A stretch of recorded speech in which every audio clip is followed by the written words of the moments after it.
So we're going to talk about the difference between aiming for perfection and seeking improvement. And you know, one of the limitations of perfection is that it's not possible. I don't know anyone that's perfect. We know people that have got awesome physiques and awesome lives and awesome results. But I think one of the things we do when we go, I'm seeking perfection, is that we create a slippery slope that we can never climb. But conversely, when we say, well, all right, where am I? Who am I? You know, what's my body fat percentage? What do I look like? What's my function? What's my income? Whatever it is, whatever variable we're trying to manipulate, we say, all right, well, what's better for me? What's improvement? For me, what's a good result?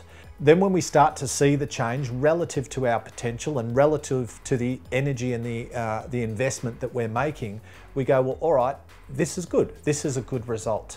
But when I put myself in a place where I'm never going to be happy with anything other than perfection, I've pretty much guaranteed myself a lifetime of misery and frustration. And it's all about being able to acknowledge the victories and the good stuff along the way, where, you know, it's good to be disciplined and it's good to be committed, but it's not good to beat yourself up. And in the middle of all of this discipline and self-control and accountability and structure and all of that, we also got to go, you know what, I'm going okay.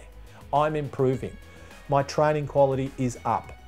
My diet is better. My results are up. That is improvement. So it's a much healthier mindset to inhabit than the I've got to be perfect or I'm miserable. So I'm not saying we can't be really ambitious, right? I'm saying be really ambitious, but also practical and realistic. We set goals and we pursue certain outcomes in the knowledge of what's realistic. You know, for me, at my age, with my body type, what's good? You know, and that's where we've spoken before about not comparing ourselves to others. And that's where this kind of perfection thing comes in. We look at people who maybe are half our age with 3 times better genetics or worse genetics, as the case may be, and we make that comparison. It's unhealthy. The only comparisons we should make now is to what we were last week and the week before, and moving forward, the kind of results we're producing compared to where we were.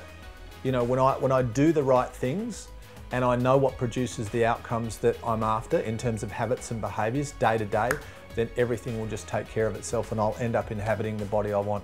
And that's a very healthy mindset, and one that not only physically works, but also works emotionally. Thanks, Harps.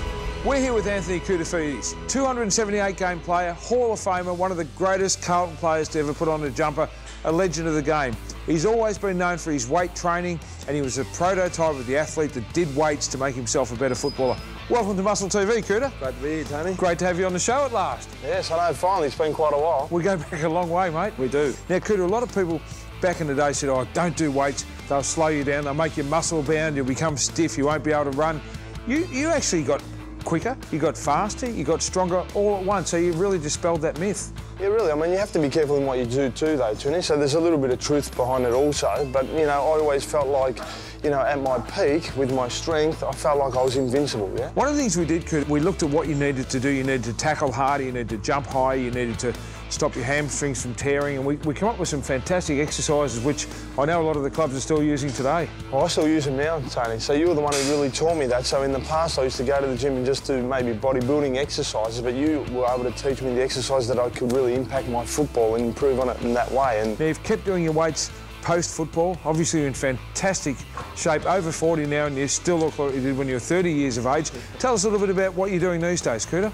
Well, I'm involved with Koutoufides Club now. I started that last year with 6 people, Tony, and before Christmas I grew that to over 50, and after Christmas it exploded, went to 120, 140 people. So from there we've expanded. We've got about 9 or 10 Koutoufides clubs around now, and I love it. It's about, you know, like what you do. We preach the healthy, active lifestyle. I bring them in there.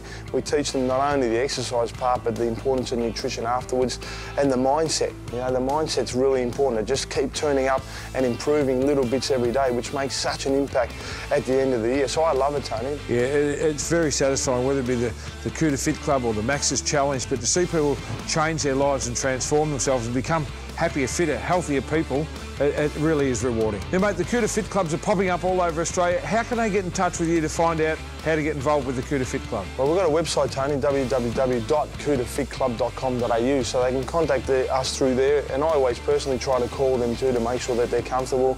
I mean, it's a community-based initiative that we're doing, and we're finding it expanding, you know, in Adelaide and the Gold Coast, and, you know, we can affect anyone across Australia. Yeah, on behalf of everyone at MuscleTV and all the footy fans, thanks for all the the memories and the great pleasure you gave us. I think we've taught each other a lot. So it's been fantastic, Kouta, but I think it's time for us to train. Let's go. This is the best part. Let's come up with 5 exercises that are specific to football for AFL footballers, rugby players, people that need to basically play an impact sport where you're getting hit and you've got to get back up and you've still got to have strength. So we're going to hit the gym now and show you 5 things you may not have seen. Our first exercise today is bench throws. It's a variation of the standard bench press that involves speed and power. Great for football. Let's go, Kouta.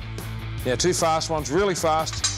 Now, what's going to happen, Kouta's going to let go of the bar. We're going to start turning it into a throw. Up we go. Now, faster, Kouta, higher, higher. Give me another 6 of those. Faster, faster. Up high. Come on, powered up. 3 more. You've got to go faster. You've got to get it higher. Come on, mate.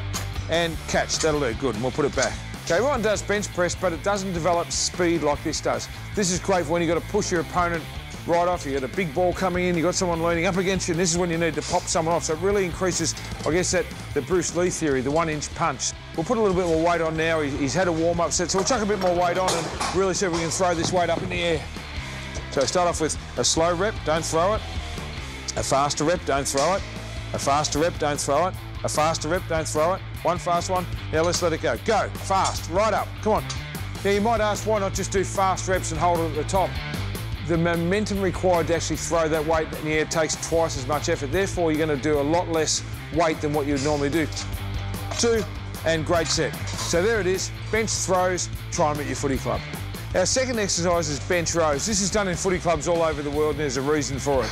1, it's great for your posture, pulls your shoulders back, keeps you up straight. But secondly, when you're doing all those bench throws and all the pushing and all the stuff you do in footy, the opposite cause and effect is you need all the balancing muscles across your back, your lower traps, your rear delts and your lats. And this is an exercise that encompasses all of those body parts.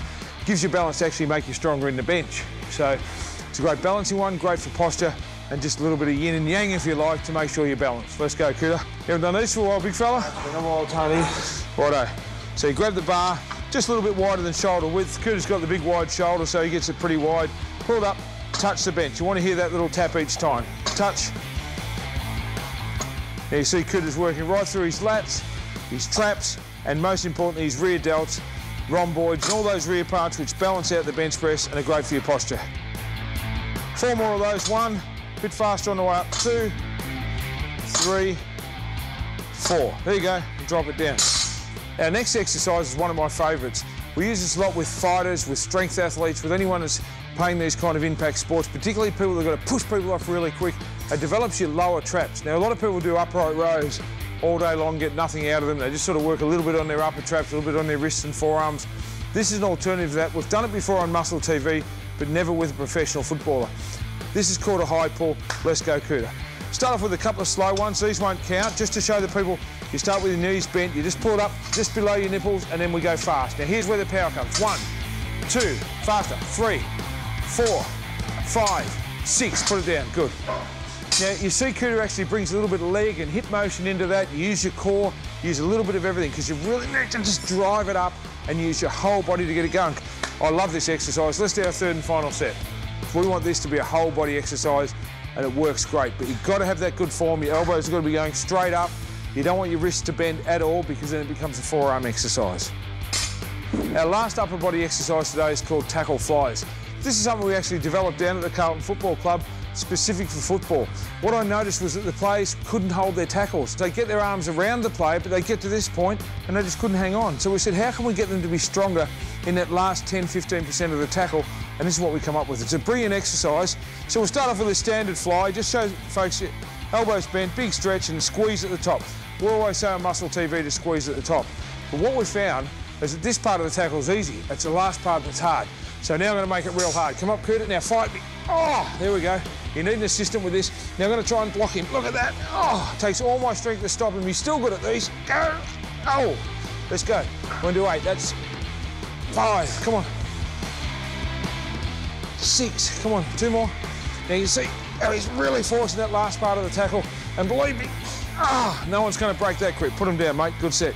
Now what we're doing there, we're making the last part of the tackle really, really hard. And that's where you need your strength. Anyone can throw their arms around and grab someone like that, but it's dragging a 90 or 100 kilo player to the ground and locking them up that's all important in footy. Our last exercise is not an upper body exercise, but it's something we did in all of our workouts at Carlton. We used to do it on training day, we used to do it on leg day. We even snuck a barbell into the MCG, and we used to have it down by the boundary line. When the players would come off and be a bit stiff in the hamstrings, I'd have them doing this at half time.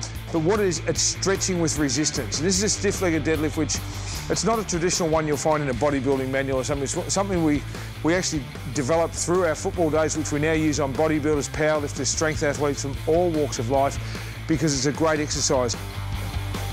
Now you're warmed up, so we'll go straight into a full stretch. Come up, chin on your chest, squeeze your butt cheeks, 1, 2, 3, that's it. Big stretch. You see he's coming up a little bit faster, and that's fine, as long as you stop right there and you don't arch your back. The last thing we want with this is someone arching their back. You want a rounded back. I'm always going on about posture. This is one exercise where we don't want good posture. We actually want you to stay slightly forward, squeeze your butt cheeks, big stretch at the bottom. Down he goes, he's got his flexibility back now. You just don't need to go heavy.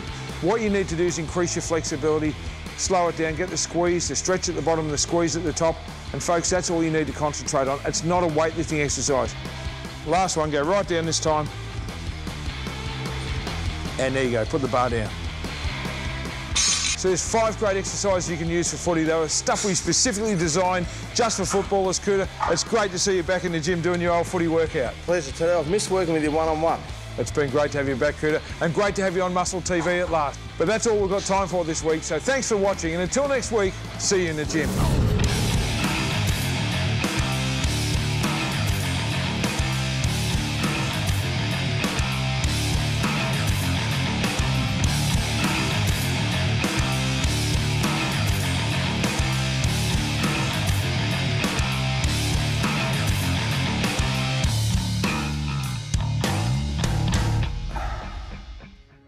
MuscleTV was proudly brought to you by Maxines, for the body you want, and Max's, because life's too short